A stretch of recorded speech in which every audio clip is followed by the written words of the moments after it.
Hi bazala bamzitho, welcome to Umgosi noMagatsheni. I am uMagatsheni. Umgosi namhlanje bazala bamzitho, I'll be talking about one of the recent loved a couple of Married at First Sight Mzansi season 2, which is Uphosha and Ubongani. Guys, let me give you an advice just before ngikhuluma nje scoop sethu namhlanje. Guys, don't you ever empilweni yakho think umuntu when someone is nice to you ucabanga lo muntu lo yisilima, ucabanga lo muntu lo yifuli. Don't you ever, whether umuntu is spending money on you, don't you ever think if umuntu is spending money of you or showing you love ucabanga ukuthi ukuthanda just because you are the only person emhlabeni, or ayeka wazi ukuphefumula ngaphandle kwakho. Hey, sonke saphefumulela uNkulunkulu, akekho ke waphefumulela omunye umuntu. Guys, la siphila nge-oxygen esimphiwe uNkulunkulu mahala ha. So if you think abanye abantu or babona umuntu aba nice to you or akuspendela, then you think lo muntu lo islim or that person is desperate just because you are the only woman or you are the only male emhlabeni, uzoba ne-problem. Because one thing about ilima, islima siyabuye sibe sihlakaniphi, siba slima because lo muntu lo esafuna ukuba slim. So yesterday guys, I watched a podcast ka Lebogile who was the person Begai host on Married at First Sight reunion, guys. So she decided to be cast members, and yesterday bugi party Uphosha. She was interviewing Uphosha, guys.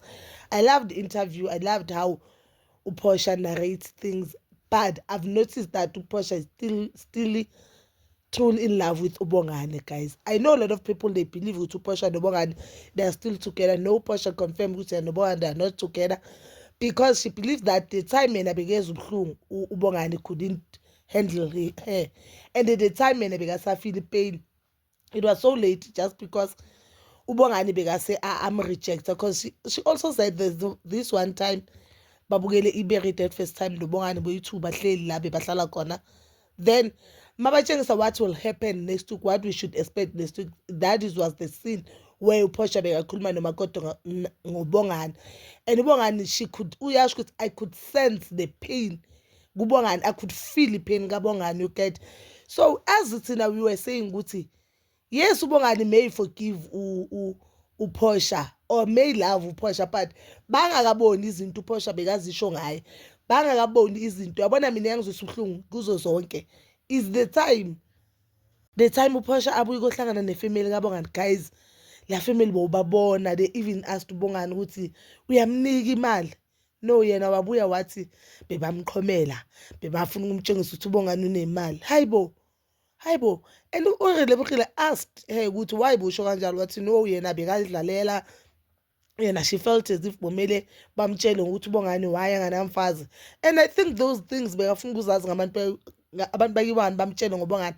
Those are things bokumele azibuze ubongani and get answers from bongani, because I wouldn't know ukuthi why i-marriage kabhuti wami ifailile, but menza assume like everyone else, not unless we are so close no bhuti wami ungitshela ama-secret wakhe. And I don't think ukuthi ubhuti wami if he get married, I'll tell the next wife ukuthi no, you know ubhuti wami walahla leya sisi loya, or the reason of the failed marriage is because ubhuti wami beka-cheat. No, I don't think that is my place ukuthi ngisho lezo zinto lezo, but yindawo kabhuti wami, you get. So I felt as if whatever that she said there, she meant it, and she truly understood ukuthi ufuna ukuthini. But just because ubongani was forever there, and ubongani as naye ashilo on the podcast ukuthi ubongani bekafuna ukumprovela ukuthi I could be the man you need, not the man you want.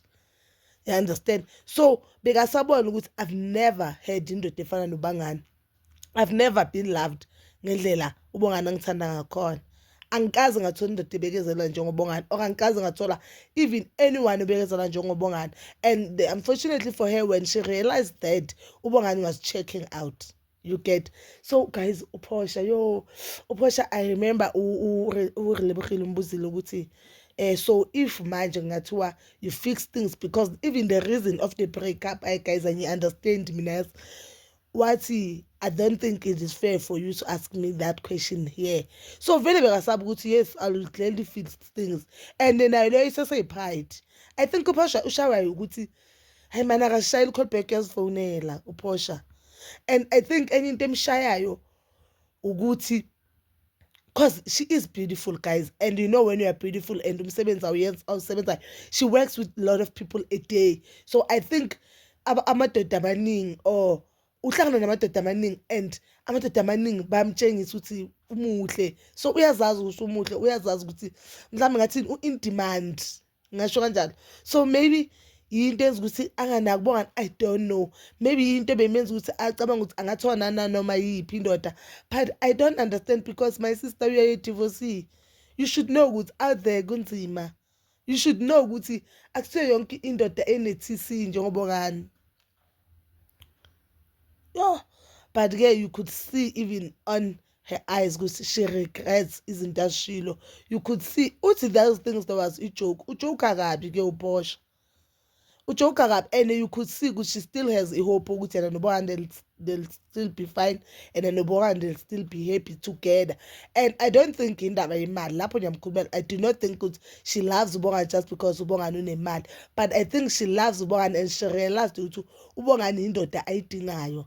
You know when you are working and then you come home you are lonely, then you feel ukuthi yazi ngidlale ngale muntu loyana bekahlala at there for me, because bekasho ukuthi uBongani like bekamtshengisa ukuthi I'm your protector, which is something abantu besifazane bayifunayo endodeni, ukuthi just show me ukuthi you'll protect me, you'll provide for me, yabo, you'll love me, you'll take care of me. I think zonke lezo zinto lezo bekazitholile kuBongani, just that then she was focusing on dark, tall and handsome.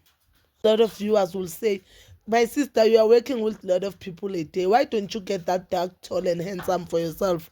Uze kushow, but uchazile ukuthi the reason ayikushow yena bekayidlalela, it's not because she was desperate for umshado. Maybe that is the reason I feel as if kumele adlale ngoBongani, or actually the things that azishilo kuBongani, because she felt as if because the Married at First Sight imncengile to be part of that thing, then she felt as if uBongani umdinga more than yena adinga uBongani. Oh, I could feel ipain yakhe, I could feel ukuthi this is wrong. Yazi ngathi ngamcolisela, I do not wanna lie, engathi ngamcolisela ukuthi Bongani mcolele and fix things, even though deep down I know ukuthi it will be hard for ukuthi uBongani forgive uPortia, because I don't think you'll be with someone that you know, man, ukuthi, and she's so open about, you are not my type, I don't love you, unalimkhaba, everything you do iyangibhora, you understand? And even unali, I think uPortia one thing made ayilungise futhi kilinyatso, unayo lento le linyatso, even her saying uningathi nina manikhule ngihlupheka and think nami ngikhule ngihlupheka, no angikhulanga ngihlupheka. Do you think that is necessary? I do not think. And if you are saying you want uBongani just because of his money, they are not saying Gini, you are not money. Gini ningaba nemali, but imali ningahlala ingafani nale uBongani nayo. Or Gini ningaba nemali, but you do know and understand ukuthi le mali yabazali bami, that is not my money, and I do need indoda enemali ezonginakekela. But bazalwane, so please go watch that podcast and please comment down below your thoughts, and please don't forget to like, subscribe, share, and hit that notification button. Nginithanda ukuya nokubuya.